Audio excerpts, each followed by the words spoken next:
Our conversation is with Mr. Yuri Alexandrovich Bezmenov. Mr. Bezmenov was born in 1939 in a suburb of Moscow. He was the son of a high-ranking Soviet Army officer.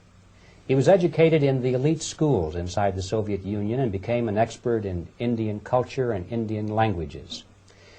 He had an outstanding career with Novosti, which was the, and still is, I should say, the press arm or the press agency of the Soviet Union. It turns out that this is also a front for the KGB. He escaped to the West in 1970 after becoming totally disgusted with the Soviet system, and he did this at great risk to his life.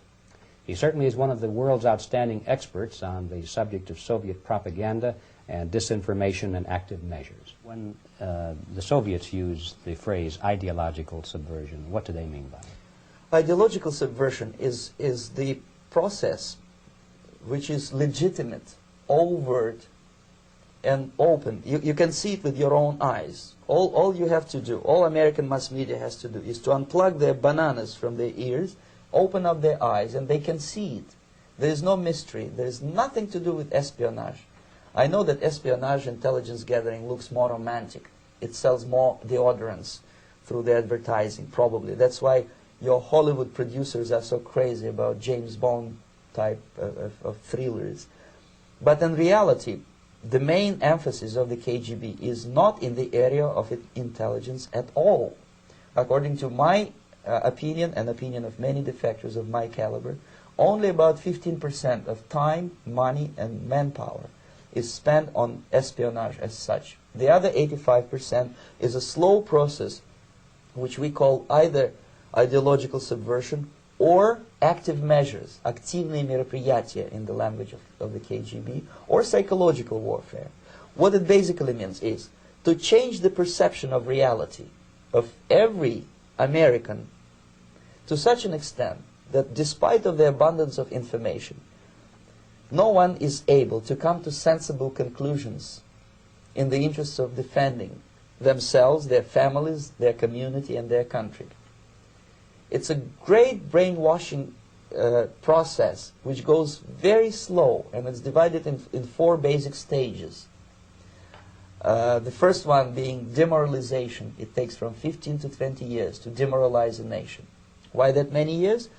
Because this is the minimum number of years which requires to educate one generation of students in the country of your enemy, exposed to the ideology of the enemy. In other words, Marxism-Leninism ideology is being pumped into the soft heads of at least 3 generations of American students without being challenged or counterbalanced by the basic values of Americanism, American patriotism. The demoralization process in the United States is basically completed already. For the last 25 years.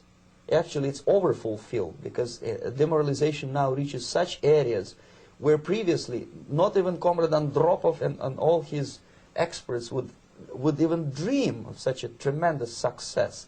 Most of it is done by Americans to Americans, thanks to lack of moral standards. As I mentioned before, exposure to true information does not matter anymore.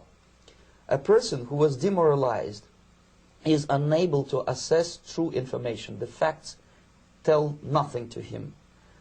Even if I shower him with information, with authentic proof, with documents, with pictures, even if I take him by force to the Soviet Union and show him concentration camp, he will refuse to believe it until he is going to receive a kick in his fat bottom.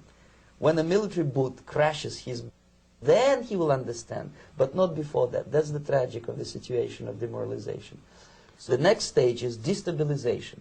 This time, subverter does not care about your ideas and the patterns of your consumption. Whether you eat junk food and get fat and flabby, it doesn't matter anymore.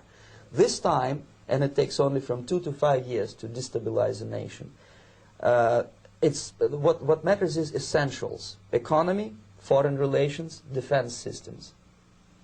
And you can see it quite clearly that in some areas, in such sensitive areas as defense and economy, the influence of Marxist-Leninist ideas in the United States is absolutely fantastic. I could never believe it 14 years ago when I landed in this part of the world that the process will go that fast. The next stage, of course, is crisis. It may take only up to 6 weeks to bring a country to the verge of crisis. You can see it in Central America now. And after crisis, with a violent change of power, structure, and economy, you have so-called the period of normalization. It may last indefinitely. Normalization is a cynical expression borrowed from Soviet propaganda. When the Soviet tanks moved into Czechoslovakia in '68, Comrade Brezhnev said, "Now the situation in brotherly Czechoslovakia is normalized." This is what will happen in the United States if you allow all these schmucks to bring the country to crisis, to promise people all kind of goodies and the paradise on earth, to destabilize your economy, to eliminate the principle of free market competition, and to put a big brother government in Washington, D.C., with benevolent dictators like Walter Mondale, who will promise lots of things, never mind whether the promises are fulfillable or not. Your leftists in the United States, all these professors and all these beautiful civil rights defenders, they are instrumental in the process of the subversion only to destabilize the nation. When their job is completed, they are not needed anymore. They know too much. Some of them, when they get disillusioned, when they see that Marxist-Leninists come to power, obviously they get offended. They think that they will come to power. That will never happen, of course. They will be lined up against the wall and shot. But they may turn into the most bitter enemies of Marxist-Leninists when they come to power. And that's what happened in Nicaragua. You remember most of these former Marxist-Leninists were either put to prison or one of them split, and now he's working against Sandinistas. It happened in Grenada when Maurice Bishop was already a Marxist. He was executed by a new Marxist who was more Marxist than this Marxist. Same happened in Afghanistan when first there was Taraki, he was killed by Amin, then Amin was killed by Babrak Karmal with the help of KGB. Same happened in Bangladesh when Mujibur Rahman, very pro-Soviet leftist, was assassinated by his own Marxist-Leninist military comrades. It's the same pattern everywhere. It's divided in 4 basic stages: demoralization, destabilization, crisis, normalization. They will be lined up against the wall and shot, wall and shot, wall and shot, wall and shot.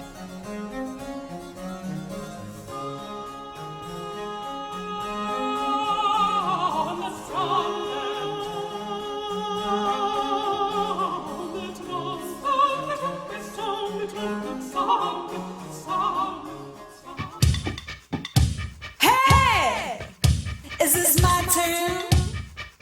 You want me to sing?